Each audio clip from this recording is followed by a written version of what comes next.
This is Leaf Life. All things cannabis for all people. Now, Ricker and the Bearded Lorax. We publish a free magazine and it's beautiful. It's called The Leaf and it's available in print in 14 states. Check it out at your local cannabis retailer and also available online at leafmagazines.com. I'm Mike Ricker, your host of Leaf Life, with my co-host Wes Abney, also known as the Bearded Lorax. I speak for the trees. And of course there's AJOG. Hola, aloha OGs. And Mary J. White. Baked with love. For decades, the innovators of the modern cannabis movement developed their craft in California, Oregon, and Washington. But with the Cannaprenuers of these bellwether states having had such a great head start on the rest of the country, why is the industry out here such a maniacal mess? This is West Coast Clusterfuck. There's gold in them hills. Our first segment, what's the problem? And our second segment, is there a solution? But before we get educated, we've got to get medicated, so let's get stoned. Oh, yeah. Dig it. Well, wherever your days led you, now it's time to fire up, chew up, or drink up and turn up the volume while you get in the mood as we introduce this show's Greg the Guinea Pig. Hey, what's up, y'all? It's Greg the Guinea Pig. Who's our guest this week? Greg the Guinea Pig warning. These tasks are undertaken by experienced cannabis users and under the supervision of accredited professionals. So please take our advice and definitely try this at home. This week, Aaron PELLEY, who's a partner at CANNALAW, a Washington state law firm, a real good doer in the cannabis industry. The man has kept a lot of people in business, a few people out of jail. And Aaron, it is truly an honor to have you back here on the Leaf Life podcast for a second time. Thanks for having me back, you guys. Really enjoy it. All right. Looking forward to it. Aaron's, he's got to go practice law, so he's not going to smoke. So let's call in a pinch hitter. And now, stepping up to the plate, Batter here's up. today's pinch hitter. All right, AJOG, you're the pinch hitter as usual. So let's spin AJ's wheel to see what's in AJ's stash. All right. And now, what's in AJ's stash? All right, AJ, what do you got in there?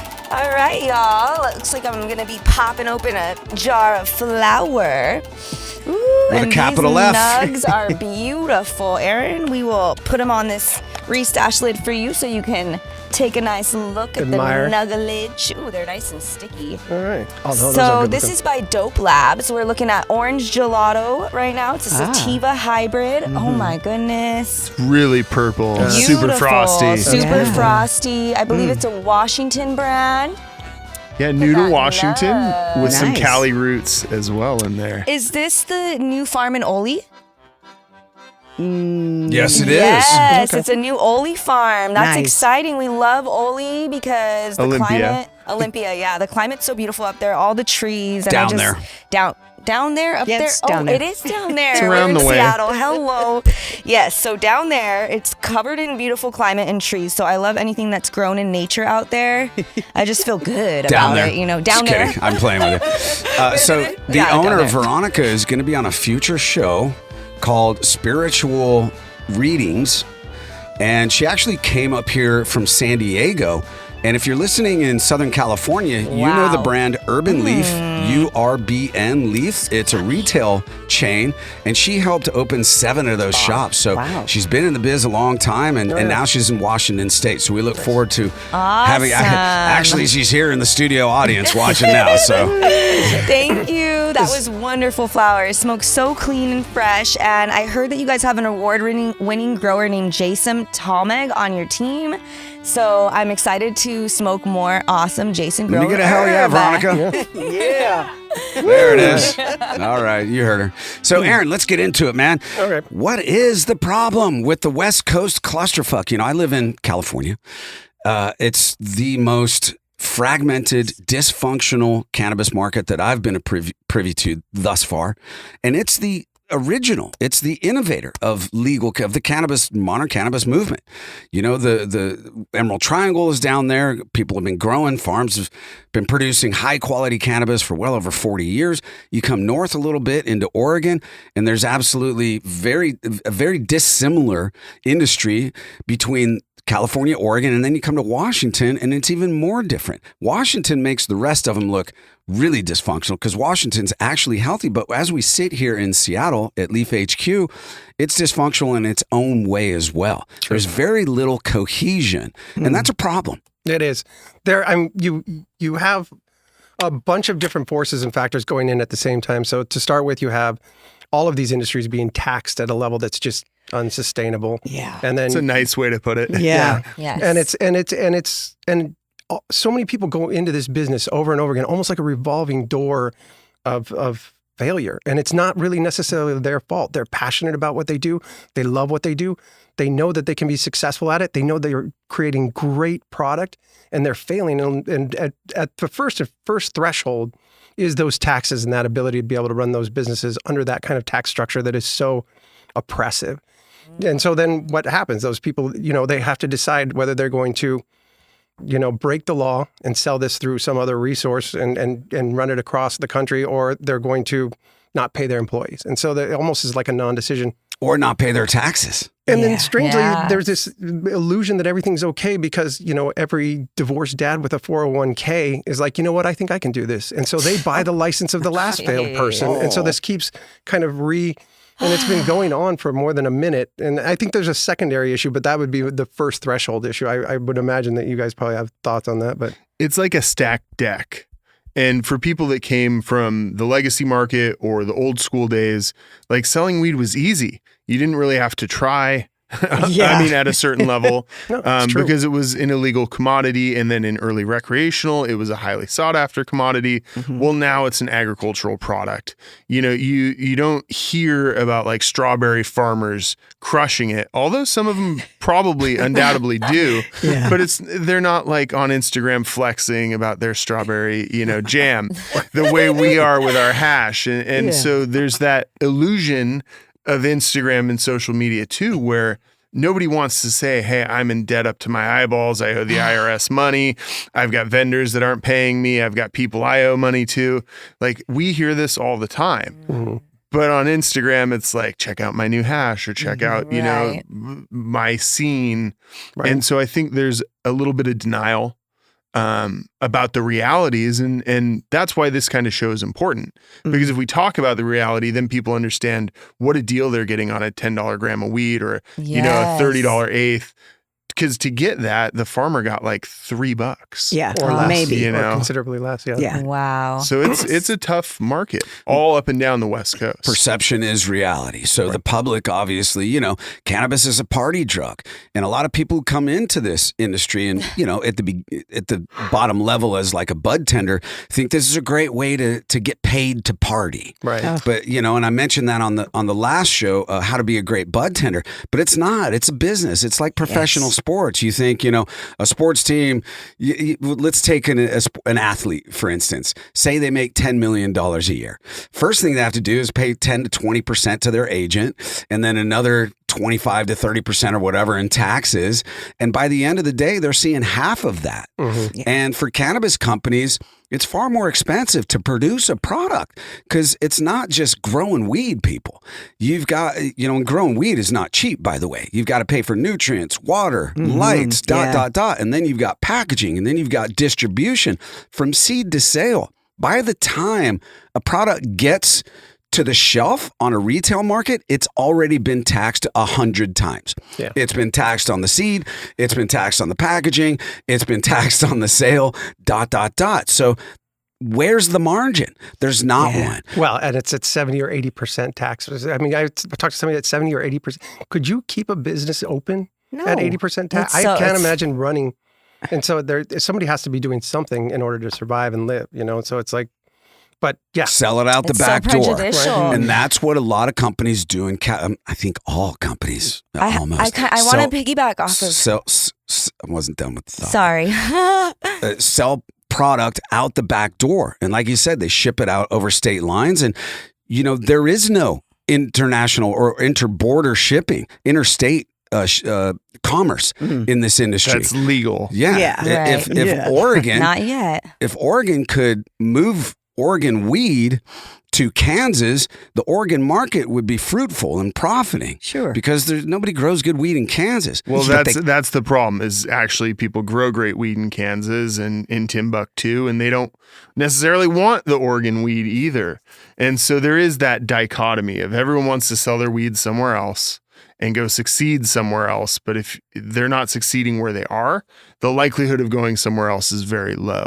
Well, I would almost argue with that or debate that in saying that in California or on the West Coast, let's go West, putting his dukes up. On the West Coast, it's very bougie to have a brand from here when you're distributing in the black market to Florida or Kansas or Oklahoma or wherever. So companies can't necessarily make it in California, but if they license their brand to another state, then it's got that bougie factor of being a California brand and it sells well in that state. I don't know. It's a clusterfuck, AJ. Yeah, I want to piggyback off of some of this because number one, I do think that cannabis is wonderful in the party scene, but I don't think that cannabis is specifically a party drug. And I think Aaron would agree with me. When I met him, it was in the medical days. And I feel that this is very much a wellness product. It's a product for all people, you know, and even animals. Yeah. So like that is really like the systemic issue is that it's not being respected as something that people deserve access to. And so therefore our taxation is like reflecting this like idea that it's a party drug, right? Like alcohol. But the truth is, Aaron, when I met him, he was defending real patients that needed access to their medicine. And yes, they were OGs and they were hard and they were, you know, because why? Because they were the ones that were crossing state boundaries. Cannabis, absolutely. Other states love to share. And in fact, it should be shared, just like tomatoes and potatoes and any fruit. You know, Washington State, where we create the most agriculture in the whole nation, something I'm very proud of when I'm out there traveling. I'm from Washington State. You're likely eating our agriculture, you know, so cool. And we're proud to share. Well, cannabis is an agricultural product. It should be respected and, you know, treated as such by the government. And that to me is the systemic issue and why people like Aaron matter so much for what we're doing out here, because he's protected farms that I worked with who had a plethora of real patients that were there, you know, behind the scenes working in the garden and themselves. Some of them even created or started working with the plant and taking the risk because of their parents who needed the medicine or their children who needed the medicine because of epilepsy. People just don't know those stories. Yeah, that's true. I pronounce it tomato and patata, by the way. In our second segment, we'll discuss if there is a solution. But first, Aaron, it's time for you to play Common Luraxagens. How much do you actually know about the most mysterious mossback ever to scratch his chin quaff on an elk antler? Is this going to be multiple choice? This is Common Luraxagens. You'll see. Absolutely not, sir. I didn't think so. No. You're going to be judged. Oh, where's the gavel? You're going to be judged at the pearly gates for this, brother, so you better be on it. Dear. Here's the, you know Wes a long time and AJ. We've been in this business a while, Aaron. That's why you come on this show. We're friends, and God bless when Mary has to get bailed out of jail, she calls you. She's got my card. Thank you.